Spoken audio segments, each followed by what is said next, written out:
Hey everyone, welcome to the Active and Connected Families podcast. I am excited you are here, and today we're going to be talking about something really important, which is making and keeping friends as an adult.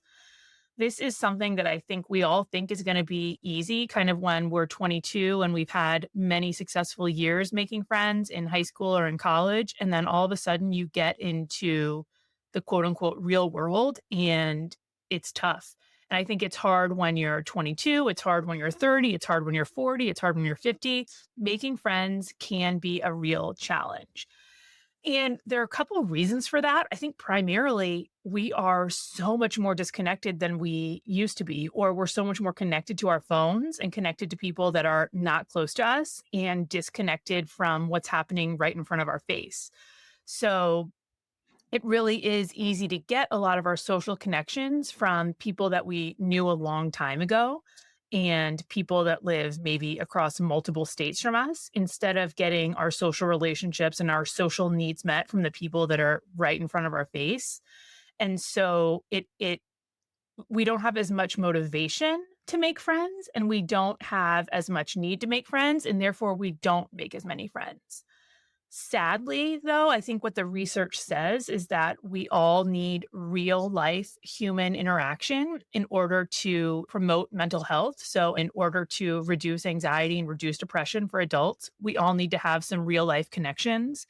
And so, even though we may think we're getting a lot of our connection needs met through, our phone calls and through our texts with our long term friends, it's also really important that we have friends that we do things with, friends that we have real life interaction with, and friends that, can help us out when we're in a pinch. And so I think even though we might not be motivated all the time in the exact moment to reach out and make a friend, it's really, really important that we do so. And so luckily, I have some tips and strategies on how to do it and how to make it a little easier. But I think it's important to remember that no matter what, you're probably going to feel a little awkward and uncomfortable while you're doing it. And that's just part of why it's hard. So making friends is hard. You got to know that kind of going in. But the hope is that you're going to get a lot of reward on the back end from the work that you do. So, one thing I wanted to say about making friends is that it seems like it comes up more importantly when we're at important life transitions, or it becomes we have a friend transition when we have life transitions. So, like, I lived in Charlottesville for years and years and I had a very, very solid friend group, and then all of a sudden I had kids before many of my friends did. And so I really went through a period of time where I was friends with my single friends. And of course, they were great when Cole was a baby. And at some point, it just was like really hard to take him around to all these parties where no one like put their delicate stuff up. And I just had to follow him around while he was destroying things. So I really was in a life transition. And because of that life transition, I kind of had to make a friend transition. That's also really normal when people are moving or taking new jobs, or even if their kids are hitting a different developmental transition. Like, I have a lot of friends whose kids are older than mine. Like Robbie, who is 5, is younger than many of my friends' kids. And so I actually kind of left out because they're able to do some later night things. They're a little more flexible. And so all of a sudden I'm looking around like, oh, maybe I need some more friends because they're transitioning to the next phase that I just have not hit. And so sometimes it's the transitions that we make, but also sometimes it's the life transitions that our kids are making.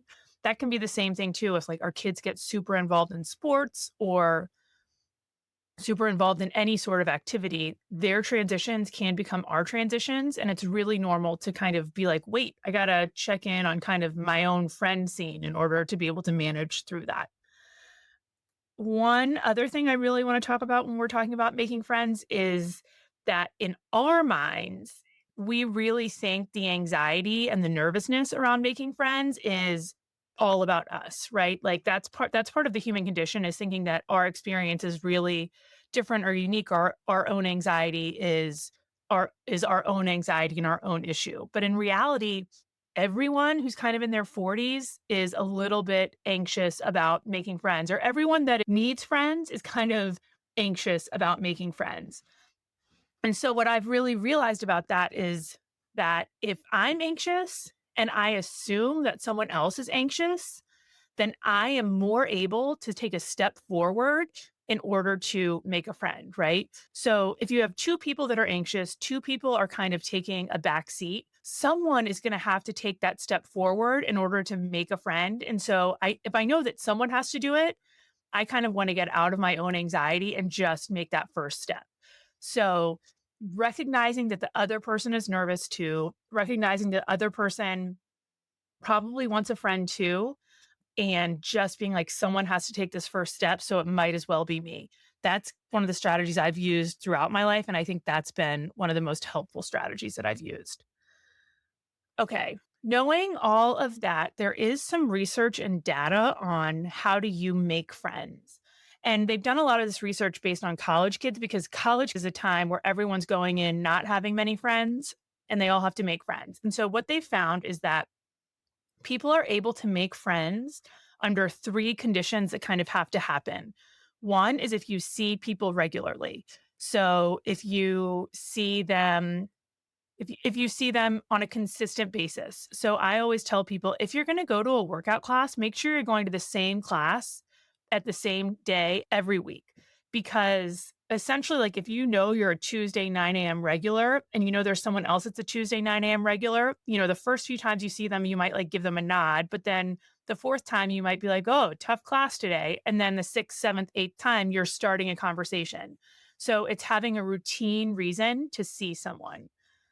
The second piece of that is when you see someone randomly out and about. So you have to see someone regularly in a routine way. And then you also have to kind of bump into them randomly. And when you do bump into them randomly, you have to kind of say something to them, like say a throwback to them. So if I were to see someone from a 9 a.m. workout class at a restaurant, I'd be like, oh, did you go work out today? Or, oh, that class last week was so hard. So it's kind of saying, hey, we have a relationship here and we have a relationship outside of here and it's starting to build. Also, I have a really good set of friends of mine that I met because one weekend I ran into them, I'm not lying to you, 4 times in around Charlottesville. So I ran into them on a walk, I ran into them at a restaurant, I ran into them the next day at the farmer's market, and then I ran into them at a bar the next night. And here's the thing, we did not know each other, but what I realized is that we clearly like the same kind of things, right? Like we clearly are into the same interests and we probably have a lot to build a friendship on. And so if you're running into people consistently, you know that you have the same interests. So you might as well chat with them and even just laughing about that. So looking for people that you see regularly and also making sure to chat if you run into them outside of that space, because then you're developing more of a well-rounded conversation with them.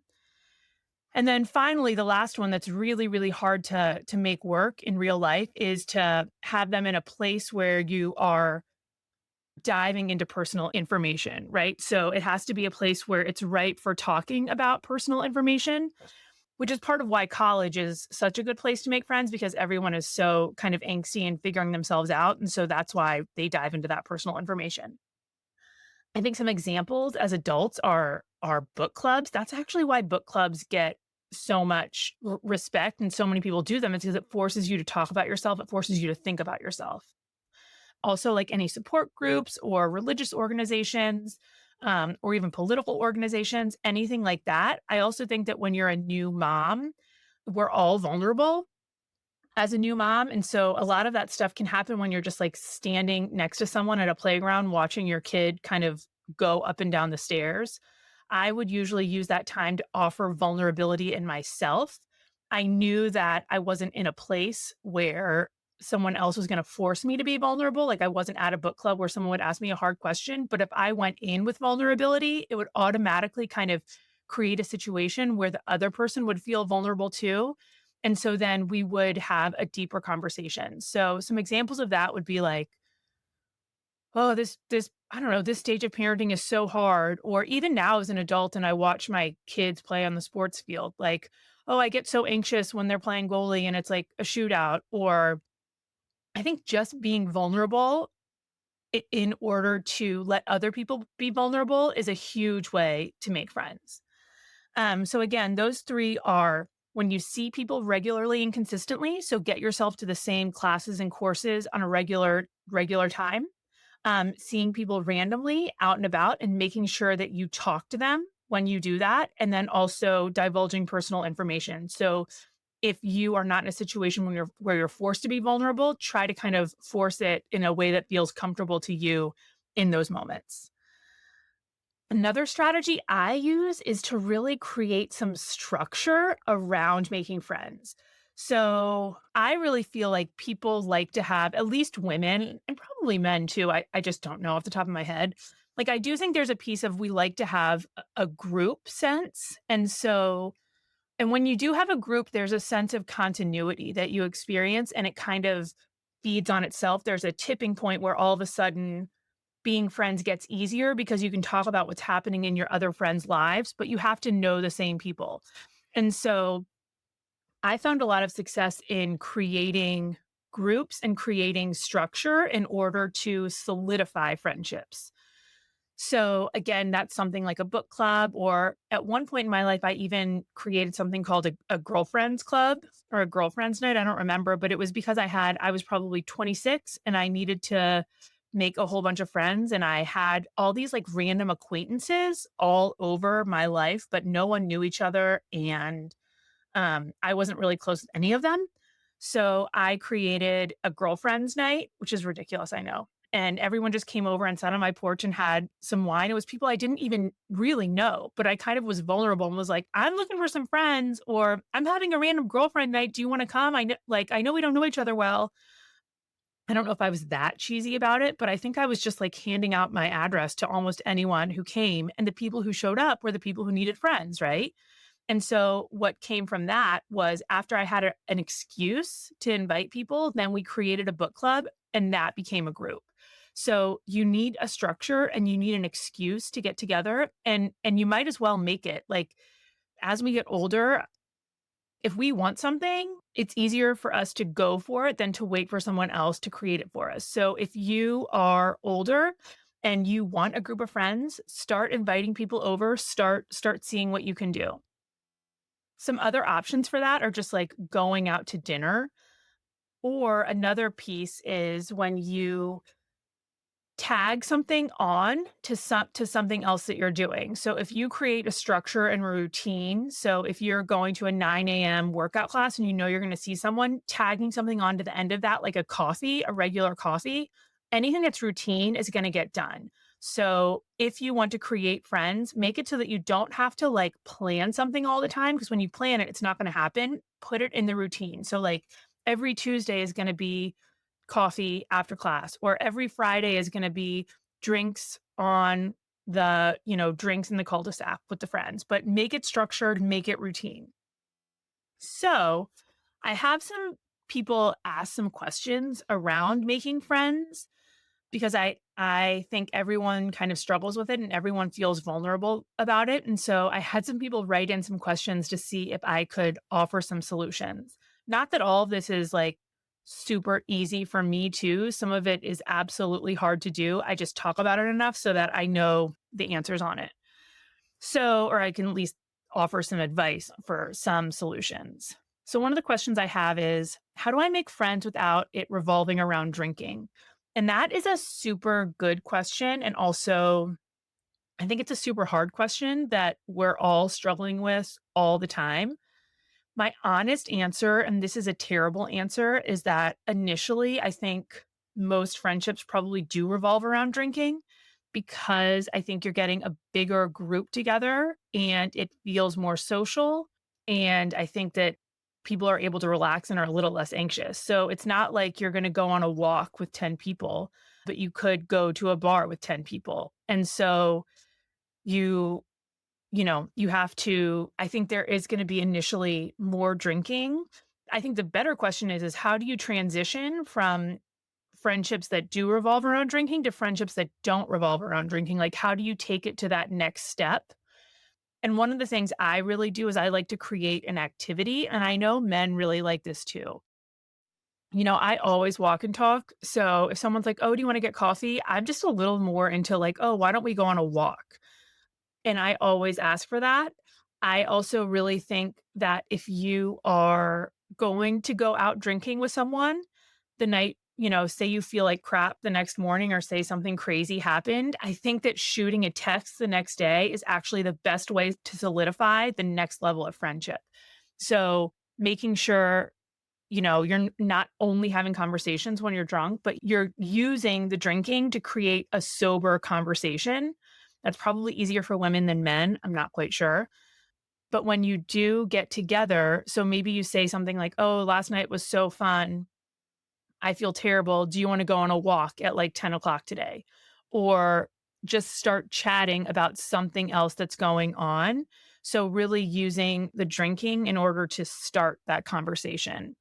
I also think that it makes sense to do something with people rather than if you're always going out to restaurants, you're always going to be having a drink. That's just the way it is. And so I look for opportunities to walk, I like to play sports with people. So I play volleyball with folks.